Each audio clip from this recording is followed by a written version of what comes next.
हे दोस्तों, आज मैं आपको बताऊंगा एक की रीजन क्यों कुछ ही लोग बहुत अमीर बन पाते हैं और क्यों ज्यादातर लोग गरीब या फिर मिडिल क्लास रह जाते हैं। रॉबर्ट नाम का एक लड़का था जिसके दो बाप थे।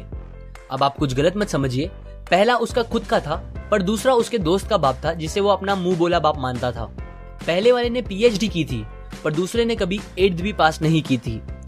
दोनों बहुत ही स्मार्ट और हार्डवर्किंग थे पर दोनों की सोच बहुत ही अलग थी और दोनों रॉबर्ट को अलग अलग बातें सिखाते थे। पहला बाप बोलता था कि पैसा सारे फसाद की जड़ है, पर दूसरा बोलता था कि पैसा ना होना सारे फसाद की जड़ है। पहला रॉबर्ट को हमेशा महंगी चीजों के बारे में सोचने से मना करता था और कहता था कि वो हमारी हैसियत के बाहर है। दूसरा उसे कहता था कि वो सोचे और अलग अलग रास्ते ढूंढे जिससे वो सारी महंगी चीजें खरीद सके। ये करने से उसका दिमाग तेज होगा और नए आइडियाज भी मिलेंगे। पहला उसे कहता खूब मेहनत कर, अच्छे से पढ़ लिख ताकि तुझे बड़ी कंपनी में नौकरी लगे और तू बड़ा इंसान बन पाए। दूसरा कहता था तू खूब पढ़ मेहनत कर पर खुद की कंपनी खोल ताकि तू खूब सारी नौकरियां लोगों को दे पाए। रॉबर्ट के पास एक एडवांटेज था, उसने अपने दोनों बापों को अपनी अलग अलग सोच के साथ बढ़ते और उनकी तरक्की देखी। उसने अपना दिमाग लगाया और अपने दूसरे बाप की बातें मानी और फॉलो की, जो कि बाद में मायामी फ्लोरिडा का सबसे अमीर इंसान बना और उसकी सिखाई बातों से उसने खुद करोड़ों कमाए, जबकि उसका पहला बाप जिंदगी भर गरीब रह गया। सबसे इंपॉर्टेंट बातों में से एक बात जो रॉबर्ट ने अपने अमीर बाप से सीखी वो थी फाइनेंशियल लिटरेसी, जिसका मतलब है एसेट्स और लायबिलिटीज के बीच का डिफरेंस जानना।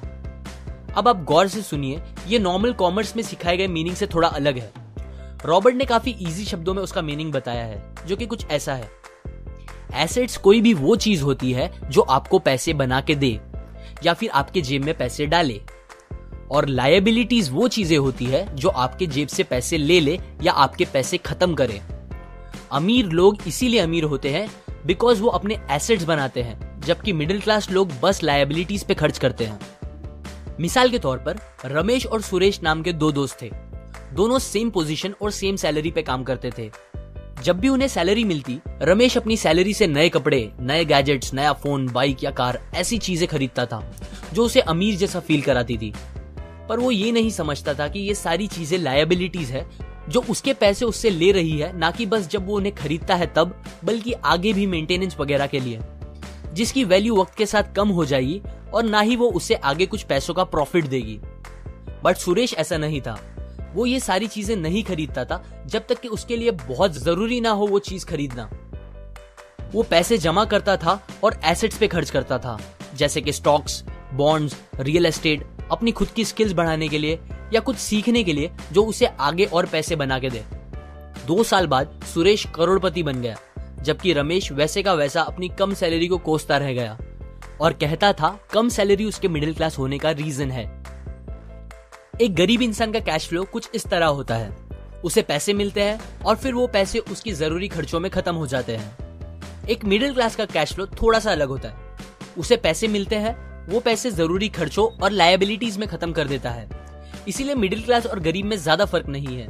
मोस्टली मिडिल क्लास लोगों को लगता है उनका घर उनका एसेट है, पर ऐसा नहीं है। आपका घर आपको पैसे बना के नहीं देता अनलेस आप उसको भाड़े पे दो, जबकि अमीर लोगों का कैश फ्लो ऐसा होता है।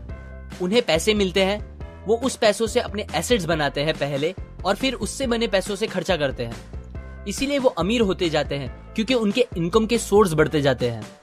अगर आपको अमीर बनना है तो ये बात याद रखिए अच्छे से। इस बात से फर्क नहीं पड़ता कि आप कितना कमा रहे हैं, बल्कि आप उन पैसों को कैसे और कहां खर्च कर रहे हैं, ये इंपॉर्टेंट है। आपको कंज्यूमर की सोच से बाहर आकर इन्वेस्टर की सोच अपनानी पड़ेगी। लोग कंप्लेन करते हैं उनकी खराब कंडीशन का रीजन उनकी कम सैलरी है और सैलरी बढ़ेगी तो वो आराम से रहेंगे। पर प्रॉब्लम ये है कि इनकम बढ़ने के बाद लोगों के खर्चे ज्यादा बढ़ जाते हैं, क्योंकि ज्यादा पैसे ज्यादा अच्छी चीजें खरीदने पे मजबूर करता है, जैसे कि एक बेहतर फोन, कार, घर, जो कि सब फिर से बस लायबिलिटीज है जो आपको कभी अमीर बनने नहीं देगी। ये बातें मैंने रॉबर्ट कियोसाकी की book rich dad poor dad से पढ़ी है, जो वो पहली बुक थी जिसने मेरी सोच चेंज की और बेहतर बनाई। अगर आपको ये बातें अच्छी लगी तो लाइक करें, अपने व्यूज कमेंट करें और फाइनली सब्सक्राइब करें। मैं आपको ऐसी काम की बातें जो मैंने दुनिया के कुछ सबसे समझदार लोगों से सीखी है शेयर करूंगा, जो आपको सक्सेसफुल बनने में मदद करेगी। और आखिर में थैंक्स फॉर वॉचिंग।